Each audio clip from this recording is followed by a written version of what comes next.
Nagsalita na ang Pinay na isang overseas Filipino worker na nag-viral ngayon sa mundo ng social media dahil sa pagharang sa kanya ng mga taga-custom sa Clark International Airport nang dahil sa mga cellphone na dala nito para sa mga kaanak. Pero bago tayo magpatuloy, huwag kalimutan i-like, share, subscribe at pahit na rin ang kampana for more upcoming videos. Salamat! Kung magiging mahina po ako noon, baka pagbayaran nila ako or maiwan po sa kanila yung phone na yun. Hindi ko po talaga inayaan. Naging emosyonal si Kabayan habang ikinuwento nito ang trauma na nangyari sa kanya sa loob ng Clark International Airport. Nilinaw nito sa publiko ang totoong nangyari kung paano siya hinarang ng mga taga-customs. Kaya sa mga Pilipino na nasa abroad na pauwi sa Pilipinas, nalalapag sa Clark International Airport, pakinggan niyo po ang buong video dahil mapupulutan po ninyo ito ng aral itong naging karanasan ni Kabayan. Dahil ayon sa kwento ni Kabayan, noong araw na dumating umano siya sa Clark International Airport, napapansin na umano niya na pinagplanuhan na siya ng mga taga-customs. Dahil nang binuksan umano niya ang kanyang bagahe dahil sa ilalagay niya umano sa loob ang kanyang pinamili sa duty free, bigla umano siyang nilapitan at sinabihang bawal daw po ang kanyang ginawa. Una pa lang po talaga napakalata na tinatarget po nila ako kasi doon pa lang sa may yung iniintay ko na po yung bagahe ko, nilapitan ako nung inaayos ko lang yung gamit ko. Sabi niya sa akin, "Ma'am, bawal pong magbukas ng bagahe dito." Ang sabi niya sa akin. Ani pa kay Kabayan, matapos umano niyang mailagay ang mga pinamili niyang mga chocolate sa kanyang bagahe, dali-dali umano siyang nagtungo sa exit area para makalabas ng airport. Ngunit nagulat na lang umano siya dahil bigla siyang hinarang ng mga taga-customs at tiningnan ang kanyang hand carry na packbag kung saan nakalagay ang dalawang cellphone na pinasabay lamang sa kanya ng kanyang mga kaanak na nasa Dubai para sa kanilang mga mahal sa buhay na naiwan dito sa Pilipinas. Ang sabi, pa-check ng hand carry mo. Kaya inano ko po yung backpack ko.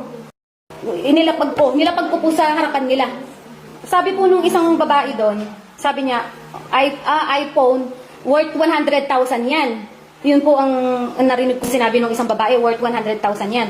Tapos, sabi ko po, hindi po, iPhone 12 lang po yan. Tapos po sabi ko, second hand lang po yan. Tapos, inihingi po na lang yung resibo. Tapos, sabi ko, ako po, lang po yan, in-order ko lang po yan online sa Dubai, dun sa may Noon.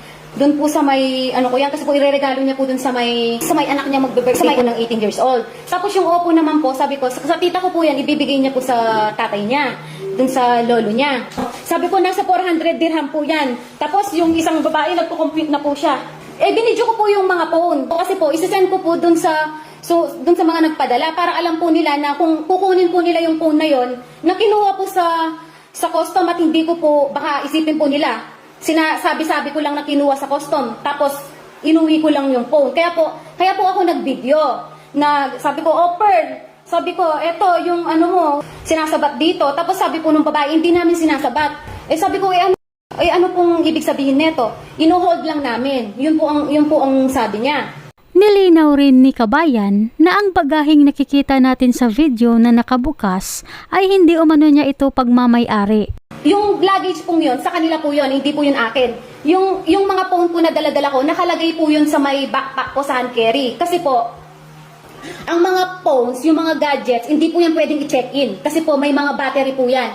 Once na may mga battery po, hindi nyo po pwedeng ilagay sa check-in yan. Bawal po yan. Sa Dubai pa lang po, kung saan po kayo manggagaling na bansa, sasabihin nila sa'yo kung ano yung mga bawal ilagay sa check-in at ang mga bawal na ilagay sa may hand carry. Sa mga nagko-comment na sinasabi nilang dapat i-declare. Dineclare ko po ang phone na ang gamit na dala-dala ko kasi nga nagpirma na ako at binigay ko na sa kanila. Sa mga hindi pa po nakakaalam, ang mga returning residents at mga OFWs ay mayroong pribilehiyong maging exempted sa pagbabayad ng duties and taxes. Halimbawa, kung ikaw ay nasa abroad ng mahigit 10 taon pataas at hindi mo pa kasalukuyang napapakinabangan ang pribilehiyong ito, ikaw ay pwedeng makapag-uwi ng gamit katumbas ang presyo sa 350,000 pesos. Sa mga OFWs naman na mahigit 5 taon na sa abroad, ay maaari ka rin makapag-uwi ng mga gamit na ang katumbas ay 250,000 pesos. Sa mga OFW naman na nakapag-abroad ng mahigit 6 na buwan ay pwede ring makapag-uwi ng mga gamit na katumbas sa presyong 150,000 pesos.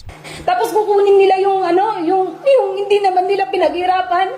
Kaya po, yung nakita po talaga nila, hindi po talaga ako nag-ano kasi yung nafe-feel ko po na kung magiging mahina po ako noon, baka pagbayaran nila ako or maiwan po sa kanila yung phone na yun. Hindi ko po talaga inayaan, ilang beses na po ako nagbiyahe, ngayon lang po nangyari sa akin. Yung tapos isasabihin nilang bawal daw magpadala. Kailan pa kaya naging bawal yung magpadala? Doon po sa mga nagsasabi no, ginawa ko lang daw po yung inano ko lang po yung video na yun para gusto ko sumikat. Paano gustong sumikat?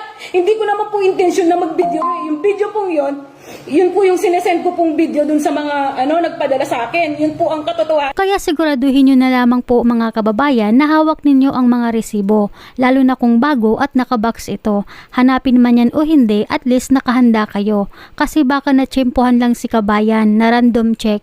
Buti hawak pa ng tita niya ang resibo at may katibayan rin siya na siya ang bumili ng iPhone. Kaya po ako pala nakaalis doon. Ito po ang sinabi ko. Sabi ko po na yung iPhone 12 na yon sa akin, ako ang bumili. Kasi po, pinakita ko po na binili ko po yun online sa may noon.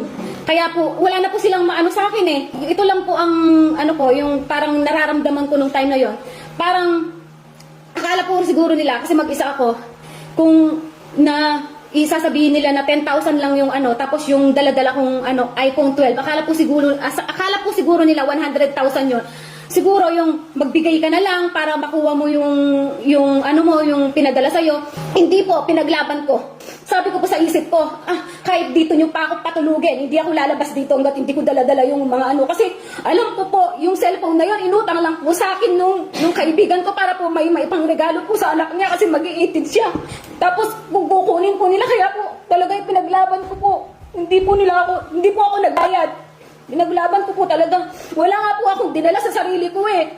Yun lang po ang dala-dala ko, napasalubong yung padala nila. Para sa akin po, wala po akong dala-dala para sa mga pamilya ko. Yung mga chocolate lang po. Kasi po alam ko po talaga na mahigpit po. Kaya dinala ko na lang po talaga yung padala po ng mga kaibigan ko. Tapos kung kukunin pa nila, yun po ang totoong nangyari. Nung sabi po nung lalaki na bawal po nga mag-video. Ang sabi niya sa akin, sabi ko po naka-live ako. Kunwari ko lang po 'yun para matakot sila at hindi nila ako takutin na kunin yung phone. Sabi ko lang po 'yun, pero hindi po talaga ako naka-live. Tapos po nung pagkaalis kong ganon, nagpapaliwanag pa po yung isang babae na sabi niya, hindi lang nagkaintindihan,